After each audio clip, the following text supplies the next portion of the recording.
Hey guys, it's me Courtney and welcome to my channel. So we are doing another Throwback Thursday video today, and today we're going to be talking about the Nars Sheer Glow Foundation. I have heard so much about this over the many years that it's been out.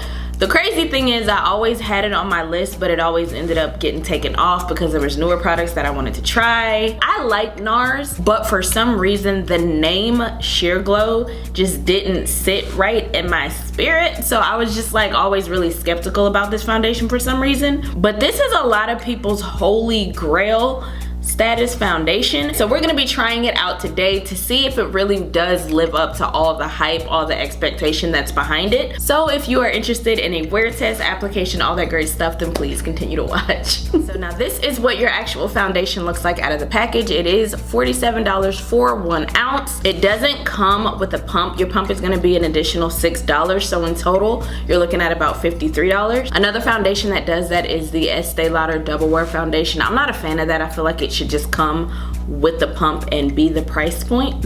Now it does come in 40 shades. I got the shade Caracas. The reason why I got this shade was because the last time I tried a Nars foundation was the Complete Matte foundation. That one I got in the color Cadiz, and that color was just too light for me, so I figured I'd go a shade darker. I'm one of those people that I prefer my foundation to be darker than lighter. Like if I have to choose, I use Caracas. It does work. Cadiz could work for my skin tone as well, just depending on what we're trying to do. This foundation is super thick. I actually didn't think it was gonna be this thick. For some reason, I feel like when I heard Sheer Glow, I thought it was gonna be more so like a wash of color. I didn't know that it was actually gonna be full coverage, which I'm more of a full coverage kind of gal myself, so I don't mind the full coverage, the thickness of it. It's not like thicker than like your KVD Vegan Beauty Lock-It foundation. It's not that thick, but it is on the thicker side of things. I'm gonna go in on this side first, and I'm gonna try a brush. Now this is no foundation, and then this is with foundation.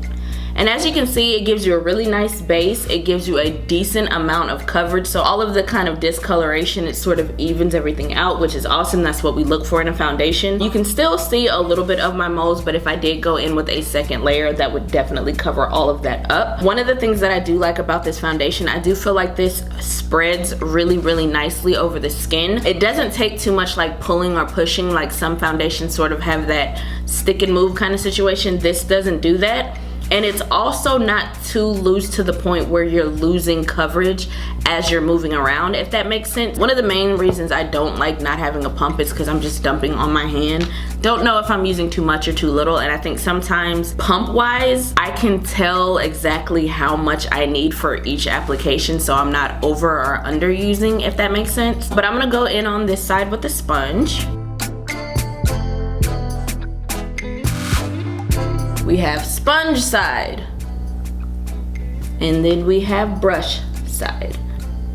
And so off top, I don't know if you guys can tell, but I can tell up close. This is part of the reason why I like using a sponge. Like to me, I just feel like everything looks a little bit more blurred, a little bit more, I don't know, put together, less porous on this side. But right here on the brush side, you can see it just a little bit more of my pores peeking through, and I feel like sometimes that's just what the brush does on my skin, which is why I don't use it as often. Still a really decent layer of foundation. Again, I could go in here and there and touch up if I wanted to, put a little bit more, but I do feel like we have one even beautiful layer. As far as the way that it does feel, I can feel this ever so slightly. I don't know, I feel like this is doable for me. Like the way that it feels right now is doable for me. But again, I always say if you're a person that is kind of newer to foundations, this might be one of the ones that you can feel off top. Once I put everything on, I do feel like my face is gonna be accustomed and everything is gonna be fine, but right now I can feel it. I wanna say about 2 weeks ago, I was wearing this foundation consistently because as you guys know, I like to get like a really good handle on the foundation before I bring it to you, and I feel like those times that I wore it, I didn't feel it as much as I'm feeling it today. I do still have a little bit left on my hand, but this is why I don't like not having a pump. This is why I hate dumping. But as I said, the pump would make this a $53 foundation, and spoiler alert, this isn't worth $53. Anyway, now online it does recommend using your actual hand for the foundation, and I don't know if I've said this before on this channel. I may have, especially because I think I use the Fenty foundation with my hands. I used to actually use my hands to put on makeup if I'm wearing nails, or if my nails are a little bit longer, or I have jewelry on, stuff like that. I'm not gonna do that. But for the record, I do feel like most foundations, most liquid foundations, when applied with the hand, do look really, really good. There's something about warming up the foundation on your hand and sinking it into the skin that way that is really, really beautiful. But as you can see, like I said, I think the sponge situation is the best application for me with this one, if that makes sense. It does leave the skin a little bit glowy, which I do enjoy. I'm gonna go ahead and do the rest of my makeup and we can come back and have a little chat. Yeah. Alright guys, so this is the look that we're gonna be rocking today. We're doing a little neon moment courtesy of the Tresluce I Am palette. I have a video of this either before or after this one. I am literally all over the place with my editing. So I used the Touch and Soul No Problem Primer today. This is just one of those primers that smooths out the skin tone, gives you a really poreless look to the skin. I have tried this foundation with like the Nars Pore and Shine Control Primer. I hate the way that looks actually.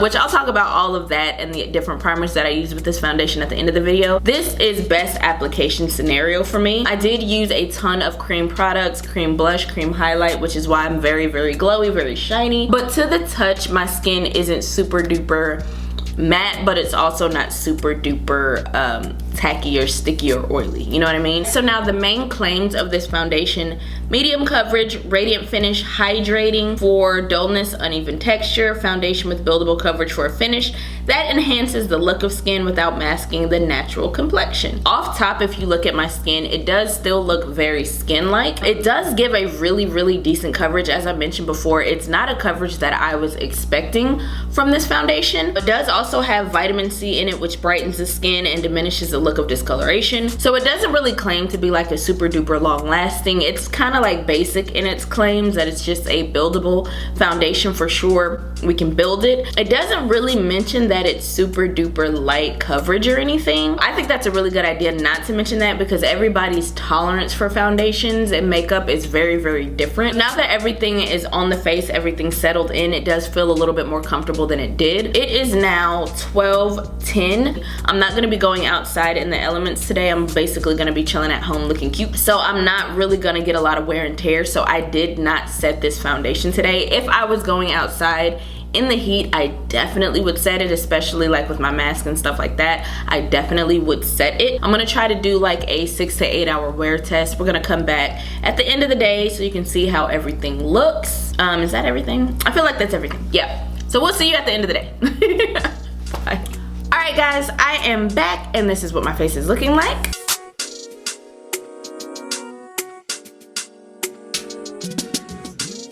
It doesn't claim to be feel good, long lasting, any of that. So for what it claims to be, this foundation definitely does adhere to that. However, just by looking at my face, you guys can tell like I'm super duper oily. Now again, I did not set this today. I have set it in the past and it doesn't get as oily. If I have a picture, I'll leave it up on the screen. I've tried this foundation with a few different primers. I tried it with the Tatcha Silk Canvas, the Nars Pore and Shine Control Primer. Like, I've tried it with a few different things, and for me, I do feel like it still at the end of the day does the same thing, where it kind of breaks down a little bit, especially when it comes to the Nars Pore and Shine Control Primer. You would think that that one with this Nars foundation would work a lot better. However, this with the Nars Pore and Shine Control Primer is like my kryptonite. Like, I really don't like how it makes my skin look. Now, because I used the Touch and Soul primer today, my pores are way more covered up than they would be. Like I said, I used a ton of different primers, and I feel like with those primers, my pores are like wide open. Also, usually I get a lot more creasing around the mouth. So I do feel like the Touch and Soul primer, the No Problem primer, does work the best as far as smoothing out your base. Now, that being said, it doesn't necessarily take away the shine. It does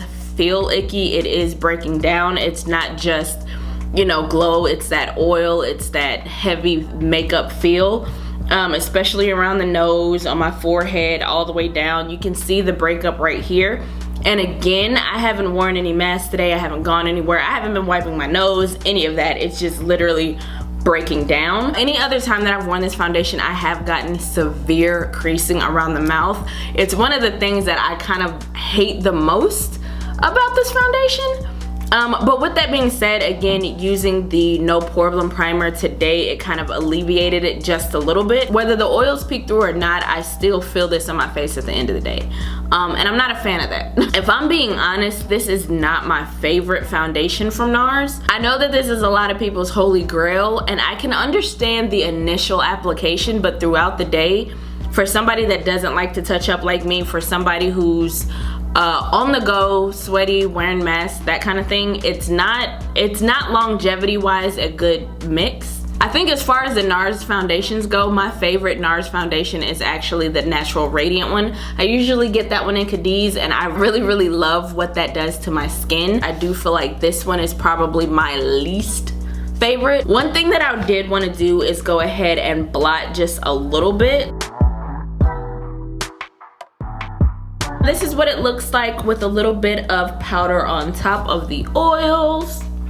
I actually don't think it looks that bad, especially in the areas that you would think that powder to oil sticky situation would look gross, would be like around here.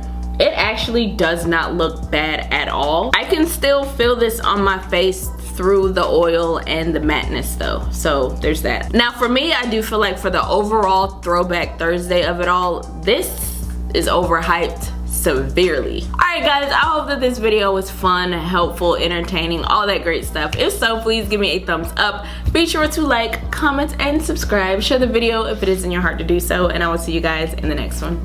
Bye.